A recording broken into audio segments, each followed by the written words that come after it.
ఆ విధంగా చూసుకుంటే కనుక ఆవిడ చాలా క్లియర్ కట్గా చెప్పి ఎప్పటి నుంచి నడుస్తుంది ఇది. వాళ్ళ మదర్ ఇంకా అంటే ఒక మదర్గా చాలా ప్రేమ ఉంటుంది అంటే తెలియదే ఉంది అందరికీ. చాలా చాలా చాలా ఆవిడకి అంటే నేను ఆవిడ వ్యూలో ఆలోచించినప్పుడు చాలా ప్రెజర్ ఉంటుంది.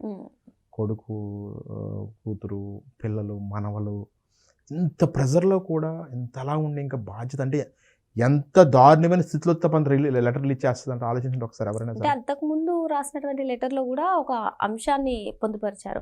ఒక బిడ్డకి ఇంకో బిడ్డ అన్యాయం చేస్తూ ఉంటే ఏ తల్లి ఉండలేదు అని చెప్పారు. మరి ఇక్కడ చూస్తే ఈ లెటర్ కూడా సెన్సేషన్గా మారుతున్నట్టు ఫేజ్ బై ఫేజ్. ఇప్పుడు ఫర్ ఎగ్జాంపుల్ 2 years బ్యాక్ తీసుకోండి, ఇంత ఉండకపోవచ్చు, ఇంట్లో డిస్కస్ చేస్తాం ఏదైనా ఇష్యూ అంతే కదా.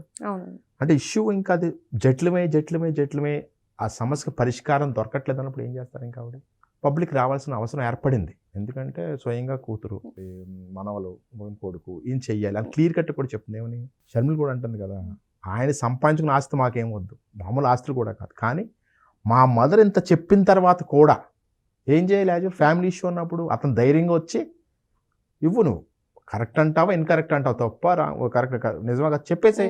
కానీ ఆయన రాడు. మీరు ఎప్పుడు సైకలాజికల్ థింగ్ అంటే జగన్ ఏ రోజు అలా వెళ్ళిన విషయం అస్సలు తను తప్పు ఉన్నప్పుడు అస్సలు రాడు. కావాలంటే ఆ బ్యాచ్ ఉంటారు కదా, పేటీఎం బ్యాచ్ అంటారు, ఇంకో బ్యాచ్, వాళ్ళ చేత చెప్పేస్తుంటారు సోషల్ మీడియా. ఇప్పుడు ఏ రోజు మీరు ఇదే కాదు, ఇప్పుడు కూడా నిజాన్ని నిక్కచ్చిగా చెప్పాలన్న రోజు ఏ రోజు రాడండి.